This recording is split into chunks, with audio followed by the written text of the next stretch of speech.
Welcome to Heat Checks and Hail Marys. Let's move on to Hail Mary number 2, the Illinois High School Association playoff structure for football. On Friday, 4 state championship football games from Class 1A to 4A, featuring teams without geographic enrollment boundaries. Let's just call them no boundaries when I'm talking about those teams, competing against schools with geographic enrollment boundaries. We're talking about private schools versus public schools, and public schools have geographic enrollment boundaries. But the result in every case was that the geographically limited schools were blown out. Now, I didn't even keep track of Saturday's game to motivate me to write about this issue, but it didn't get a lot better on Saturday. But let's dig down a little deeper. 2 of the geographically limited schools, Lena Winslow and Monticello, have head coaches with records that have a combined almost 500 wins. And each coach has multiple state championships. So this was not a case of the small town Hicks being exploited by the bigger private schools with bigger coaching staffs. This was 2 fantastic coaches who are very good at what they do. No, this was a case of with a team with geographic boundaries having roster gaps that teams with no boundaries were able to close. Simply put, the no boundary teams have a larger population to draw upon to acquire players. Now, whether a player pays a fee to play for these teams is irrelevant. By being borderless, these teams inherently have more opportunities to attract, recruit, and acquire players to construct a better and deeper roster. And they don't have to go through any process, real or not, of having players move to a location within their school district to make it all work out because they don't have limits or borders to their school district.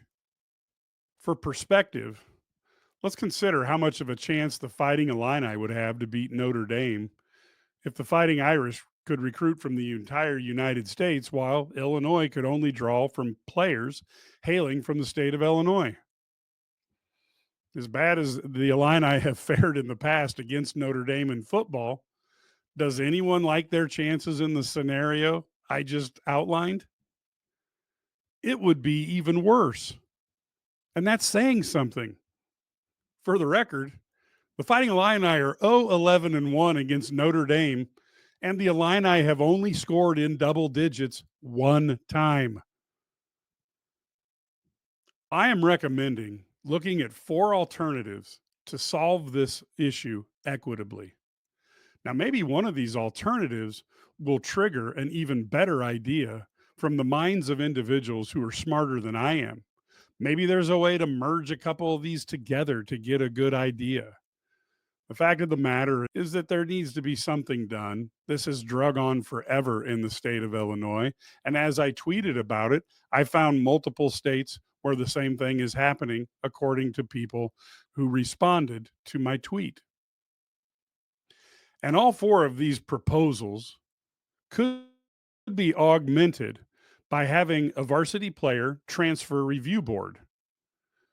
These individuals could look at the circumstances around any player transferring from one school to another to play a varsity sport. Texas does something similar to this right now. The downside of this, of course, is that it does put a lot of power in the state sports athletic association, and they haven't done a ton to really make people feel like that's deserved. So let's talk about proposal number 1. Proposal number 1 is use data analysis to determine the population base of school districts by zip code. Instead of using enrollment in the actual high school to stack rank from the bottom to the most largest schools. Instead, the schools could be ranked by the population base that they draw upon instead. The school districts could be ranked from top to bottom and divided into 8 classes, just as they are today. A no boundary school would simply add the population of all the zip codes that the players live in to get a total number. For example, a team with players from 7 zip codes would add the population associated with those 7 zip codes. That would determine their population base. This would provide differentiation from teams with geographic boundaries that are limited to fewer zip codes. With many teams limited to just 1 zip code, certainly if a no boundaries school didn't want to bring in a player due to their population base growing too much, that's the type of choice they would make in a system like this. Let's talk about proposal number 2. This is an enrollment based approach whereby the school enrollment for schools with geographic boundaries would still be used, just as they are today. For no boundary schools, their enrollment would be determined by where they pull the players from. Their enrollment would be determined by the school with the highest enrollment that one of their players resides in. For example, if a no boundaries school pulled a player from the geographic boundary of a high school that has an enrollment of 2,000 students, and that is the largest school that a player resides in, then the enrollment of 2,000 students would determine where that no boundaries school competes in the postseason. A similar system is used in Texas. Proposal number 3. This is an enrollment based approach as well. Like number 2, the existing school enrollment for schools with geographic boundaries would still be used. No boundaries schools would determine their enrollment by adding up the enrollments of the schools that their players reside in. So, in this example, if a no boundaries school pulled players from the geographic boundaries of 5 schools and they have a total enrollment of 3,000, then when it was time to determine where this school is slotted in the playoffs, they would be considered to have an enrollment of 3,000 students. And proposal number 4, probably the easiest one, is to maintain in the state of Illinois the 8 classes of football championships. But you would have 6 classes for schools with geographic boundaries. So, in a sense, you would almost go back to the old 6 class system for public schools. And you would have 2 classes for the no boundaries schools. So, you'd have a big school and a small school class. This would mean no additional championships. Nothing really changes. It just divides the public schools who have boundaries with the private schools that don't have them. I listed those ideas as a start. I'm not claiming that any of those is a solution that solves all the world's problems, but they certainly would be a start and provide different ideas to bat around in hopes of trying to find a solution. I'm not claiming these ideas are perfect, that any one of them is a magic bullet. But with 4 ideas, there should be discussion points and ways to flesh out each of these ideas that may improve them and may provide a solution for what ails what is going on in the football side of it. If you wanted to apply these to other sports, I would leave that to people who follow those sports a little bit more closely to see if that makes sense. It very well might. But the bottom line is, instead of just complaining about a problem that most people can clearly see, why not start to try to find a solution? There are ways to address the inequities that resulted in Friday's annihilations. And there's really no reason not to at least explore options to solve those problems. Is there the collective will to make those changes? I don't know. And it's not as easy as everybody says, as the IHSA probably doesn't want to have a competing private school organization grow up if they were to split. So there are nuances on this. There's probably not a lot of bad guys, but if you want to have a better game on the field, this needs to be addressed. Here we are. We are going to do Hail Mary number 4, which is what a high school coach and athletic director might think of a few of these playoff structure proposals. Of course, fellow Illini guy Brad Sturdy's on, and he is both of those things, along with a lot of other roles that he plays. Brad, the thing that fired me up, and this is, it's not that this is a new problem that I've just discovered, Yeah. but on Saturday we had arguably two of the probably top 20 coaches in the state of Illinois got annihilated. The coach of Lena Winslow, of course, multiple state titles, and a team that is competitive pretty much every game they play.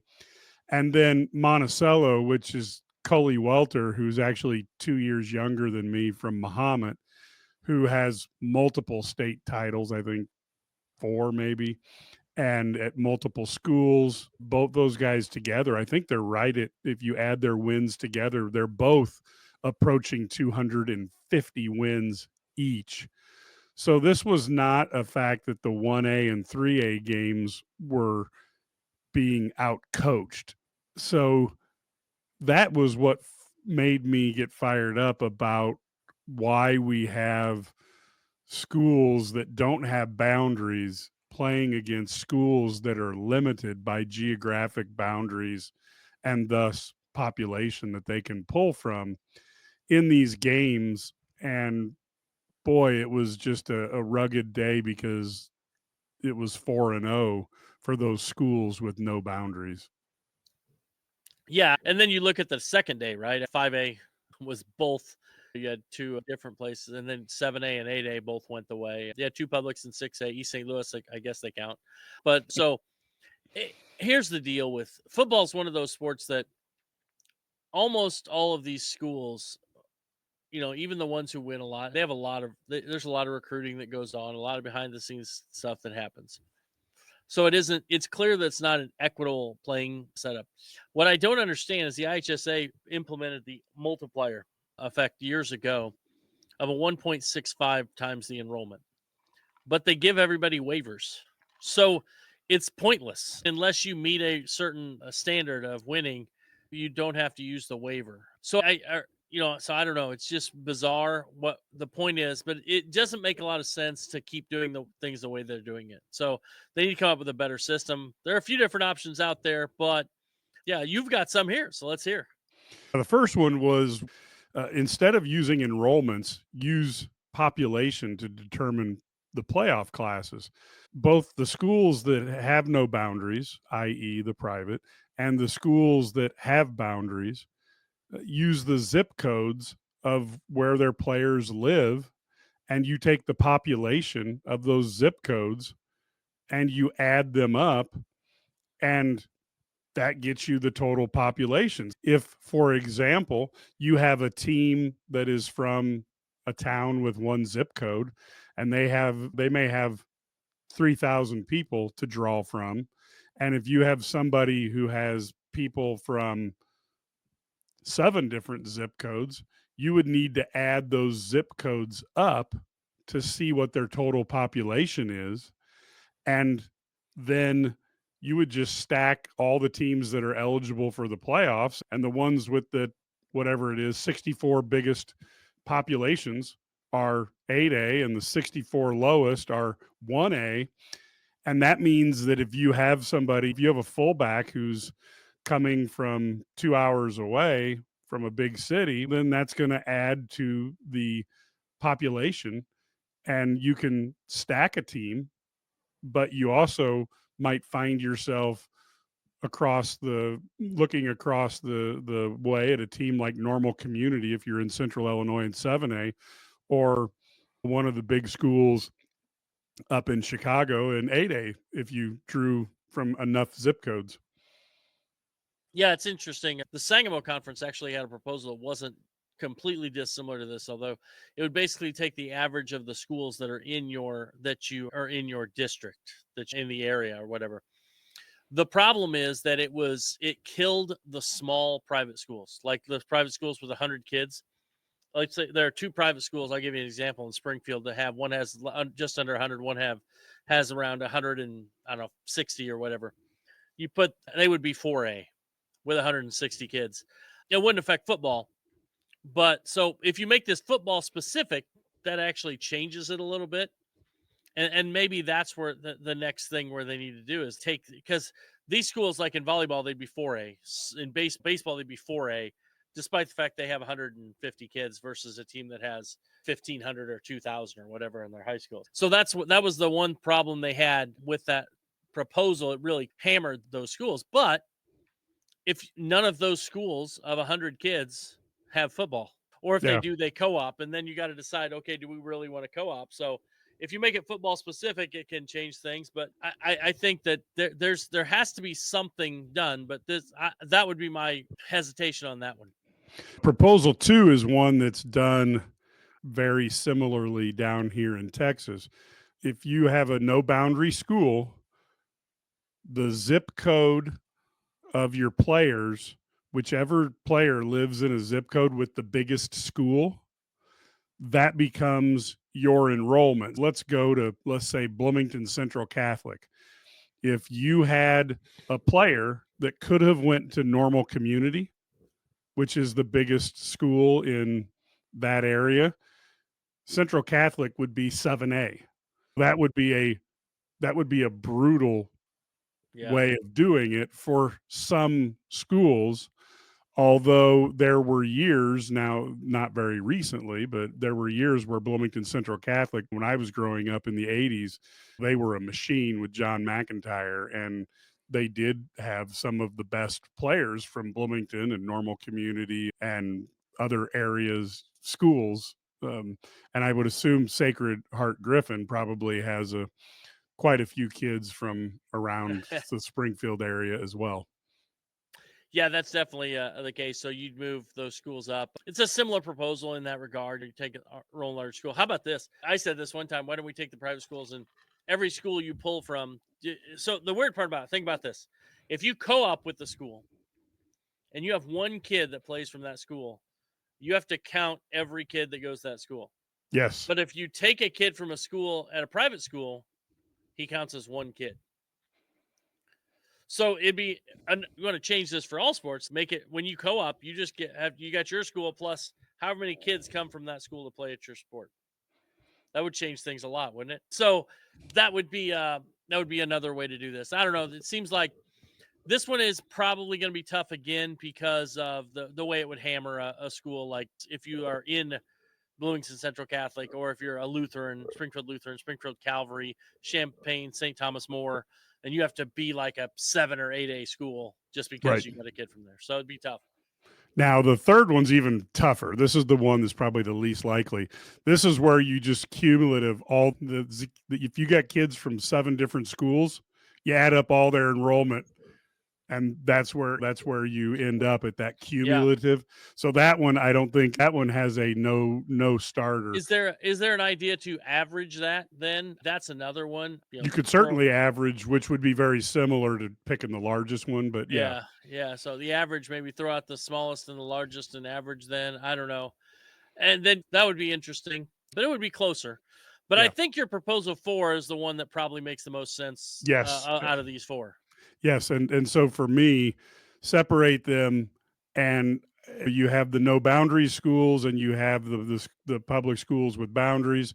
6 classes of teams in the boundaries. So for football, that would be like it was when we grew up with 6As, and then you would have 2 classes of no boundary teams. But before I listen to people whine, like, oh, there's just too many schools. That's the way basketball was for 70 years. So you can have two classes because there's a lot less schools playing football in the private sector than there were the whole state of Illinois that was divided up into two classes for basketball. So for me, I would tend to go a little bit of either one or four, and that would be how I would do it. Yeah, I think 4 makes a lot of sense. You look at this and you look at all these schools and you see how they get broken up. And there are a lot of big schools, 7A, 8A, but I really think when you look at these enrollments and you look at how you could maybe make it better, do think this could really work. It, having the 6 and 2. Now, the other thing I said before we go trying to reinvent the wheel, why not just make all of them use the multiplier right away? Just immediately say, hey, we're going to make sure we're not going to give any multiplier waivers. You're going to take 1.65 times your enrollment. That's what they decided years ago, but somehow they got that so they could waive it. If you do that, you're going to move those classes. Belleville Altoff wins 1A. How much better would they have been? How much more would have made sense if they were in 3A or 4A? That would have made sense, right? Maybe you take the 4As and they're up in 5 and 6A, and that makes more sense. They're against teams in East St. Louis or whatever. Joliet Catholic in 5A. They should probably be in 6A. That's who they play against during the season. Chicago DePaul, move them up. Montini, move them up. And you start getting these games, I think they'd be more competitive. And the other thing you would see is some of the 2A schools would move up. Now, here's the other part about this. I also feel we have this success factor for this and where they move up a class if they win it for private schools. Okay, and that's fine. I also think why not move up for public schools? Move up a class.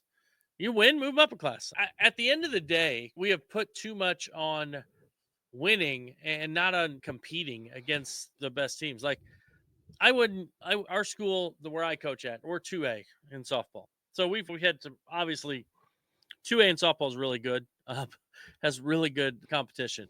Rockridge and some of these schools that we've run into are fantastic. But we could go down to we were borderline 1A, 2A for a long time, and I don't know that I'd feel any different. I'd rather win the regional in 2A or win a sectional in 2A than I would in 1A, because to me that was like more of not saying it's not a big deal to win in 1A. It's just, why would you not? If you can compete at that level, you should compete at that level.